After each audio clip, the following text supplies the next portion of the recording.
Assalamualaikum warahmatullahi wabarakatuh. Perkenalkan, nama saya Muhammad Al-Fajri dengan NIM A10122311106.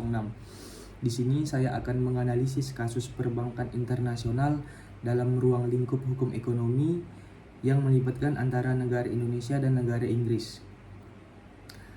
Kasus perbankan internasional dapat melibatkan berbagai aspek seperti transaksi lintas negara, pelanggaran peraturan, penipuan, pencucian uang, dan lain-lain. Untuk membandingkannya dengan hukum di Indonesia, saya akan mengambil contoh kasus yang cukup umum terjadi, yaitu kasus penipuan perbankan. Skandal pencucian uang yang melibatkan Bank HSBC di Inggris pada tahun 2012.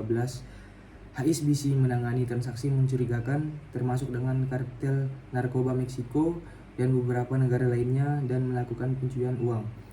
HSBC dikenakan sanksi finansial dari pengawasan perbankan Amerika Serikat.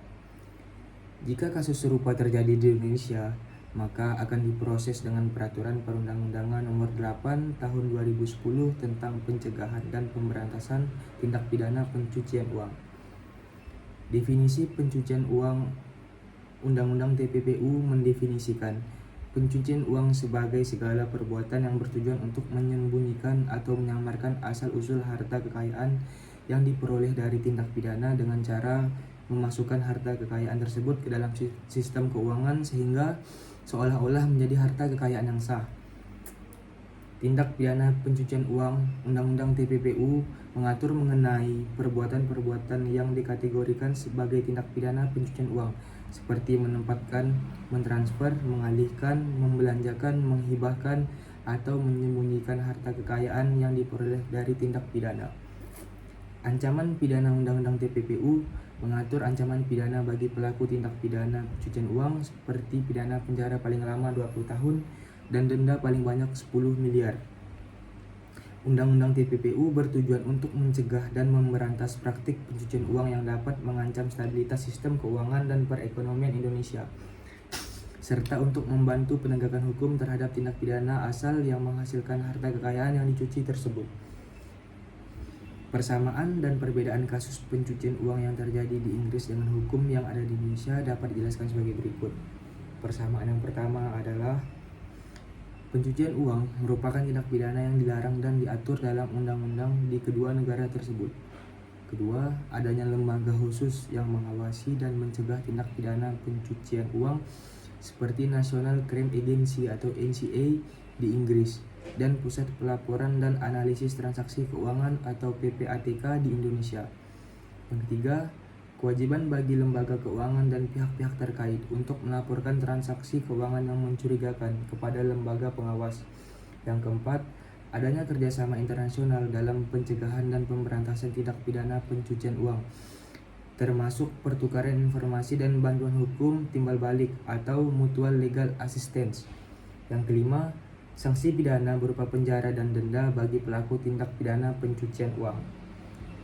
Perbedaan yang pertama adalah peraturan perundang-undangan. Di Inggris, kasus pencucian uang diatur dalam Process of Crime Act 2002 dan Anti-Money Laundering Regulation. Sedangkan di Indonesia, kasus pencucian uang diatur dalam Undang-Undang Nomor 8 Tahun 2010. Yang kedua, lembaga penegak hukum. Di Inggris, kasus pencucian uang ditangani oleh National Crime Agency atau NCA dan Serious Fraud Office atau SFO. Sedangkan di Indonesia, kasus pencucian uang ditangani oleh kepolisian, kejaksaan, dan Komisi Pemberantasan Korupsi atau KPK untuk kasus-kasus tertentu. Yang ketiga, ancaman pidana. Di Inggris, ancaman pidana pencucian uang dapat mencapai penjara maksimal 14 tahun dan denda tanpa batas. Sedangkan di Indonesia, ancaman pidana pencucian uang dapat dipenjara maksimal 20 tahun dan denda maksimal 10 miliar. Yang keempat adalah sistem hukum. Inggris menganut sistem hukum common law, sedangkan Indonesia menganut sistem hukum civil law. Perbedaan sistem hukum ini dapat memengaruhi pendekatan dan proses penanganan kasus pencucian uang. Yang terakhir, lingkup pengaturan.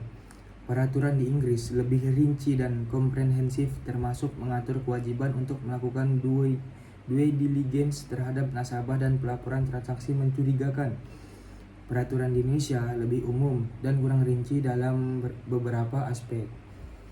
Dengan demikian, meskipun terdapat perbedaan dalam peraturan dan sistem hukum, baik Inggris maupun Indonesia, kedua negara tersebut sama-sama memiliki komitmen yang sama dalam mencegah dan memberantas tindak pidana pencucian uang melalui kerjasama internasional dan penegakan hukum yang tegas. Jika kasus pencucian uang yang serupa dengan kasus Inggris terjadi di Indonesia, maka penanganannya akan mengacu pada Undang-Undang Nomor 8 Tahun 2010 tentang Pencegahan dan Pemberantasan Tindak Pidana Pencucian Uang atau Undang-Undang TPPU. Sekian penjelasan analisis kasus dari saya. Wabillahi taufik wal hidayah. Wassalamualaikum warahmatullahi wabarakatuh.